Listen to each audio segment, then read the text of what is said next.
Alright, before we crack into the video, I want to give you guys a little rundown on what exactly I've got going on behind me. So I thought I wanted to spice some videos up, you know, add a little bit of green screen, raunchy.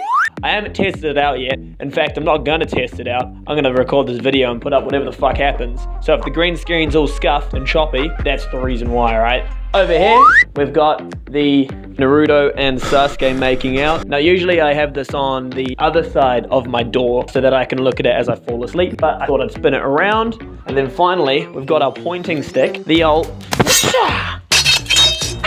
the katana. Toy Story 4, when I first heard about it, I thought that they were going to ruin it. The Toy Story 3 movie ended on such a good note, Andy passing on his toys, you know, growing up, the toys all accepting their fate, and a lot of other famous franchises done the same and used 3 movies. All the classics, The Dark Knight Rises, Lord of the Rings, Big Mama's House. So I heard that Toy Story 4 was being made 9 years after the third and 25 years after the original, and I thought, golly gosh, this movie's gonna suck. Then I saw this motherfucker in the promos for it.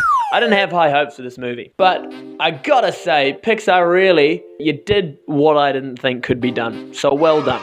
Toy Story 4 was everything I never knew I wanted out of the ending of Toy Story. It hasn't officially been confirmed yet, although it has been mentioned that this movie is the end of Woody's character arc, so take it out what you will. But regardless, if the movies do end here, then I think it's an awesome way to wrap up the Toy Story 4-ology. But if they don't, I can definitely see where they'll go to from here. Spoilers ahead.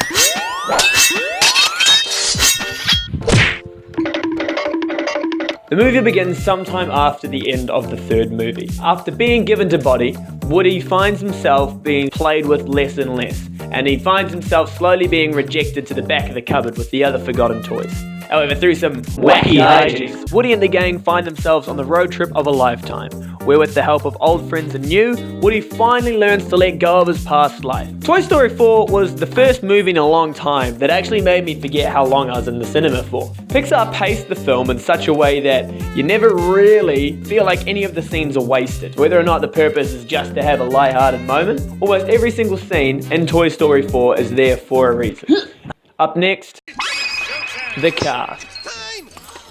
You've got Tom Hanks, you've got Tim Allen, you've got Betty White, you've got Key and Peele, you've got the dude that voiced Skeletor in the original He-Man, you've got Uncle Kelbo from Wizards of Waverly Place, heck, you've got Keanu Reeves, you've got everyone you need from such an A-list movie.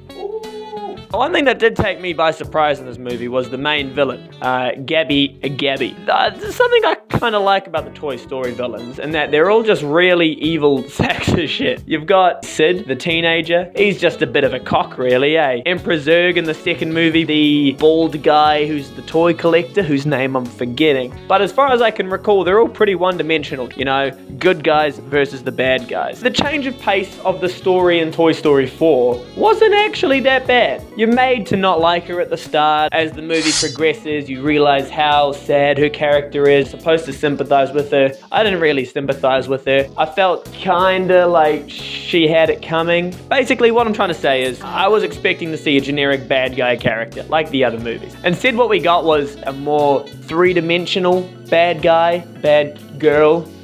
She did have a relatively happy ending, as did most of the characters.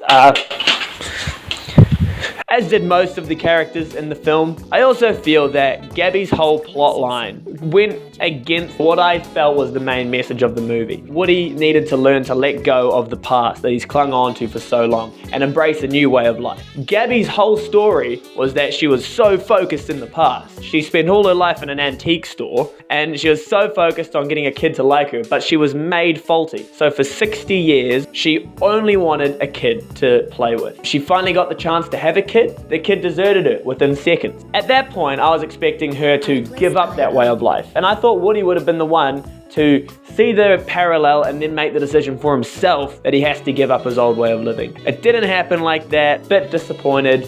Now, I'm just gonna holster this for a second. Excuse me as I read from my script, because this bit gets a bit wordy. The main criticism for the movie that I've seen is how it kind of doubles back on some of the themes and rules that it set out for its characters in previous movies. Mainly being that in the past, it's been inferred that a toy's only purpose in life is to be with that toy's kid. Somewhere in that pat of stuffing is a toy who taught me that life's only worth living if you're being loved by a kid.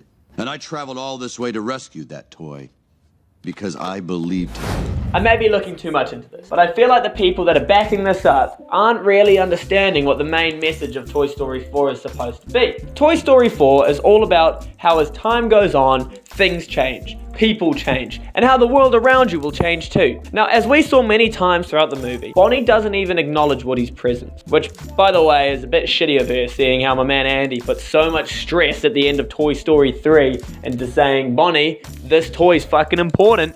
And for her to just go, oh, look at Woody, oh, film me coming up. If Woody had stayed with Bonnie and continued the way of life that he's always known to be the only way of life, then he'd end up like Wheezy in the Toy Story 2, forgotten about and left to slowly gather dust as he grows old, watching all of his friends being played with. Woody was met with an ultimatum: choose what he knows and believes in, or risk it all in the hopes of a new, more fulfilling life. The message that I got from Woody's decision at the end is that you need to be able to let go of the past, no matter how important it is to you. Woody's whole life was around being loyal to his kid. With the help of Bo, he realized that this life had passed. He had already had his many years of looking after Andy and being a favorite toy, leading all of the toys. His time had come to move on from that and embrace a new way of life. If he had kept going with the same thing that he knew to be true, or he thought he knew to be true, he would have ended up rotting away, being forgotten about, and ultimately living a much less fulfilling life than the one he chose at the end of Toy Story 4. Now look, if you didn't listen to anything else at all, let me just tell you this. It's a very satisfying ending to the Toy Stories 4-ology. What's the next movie coming up, guys? The next sequel coming out for one of your old movies. Ratatouille? Ratatouille? Maybe? Maybe not?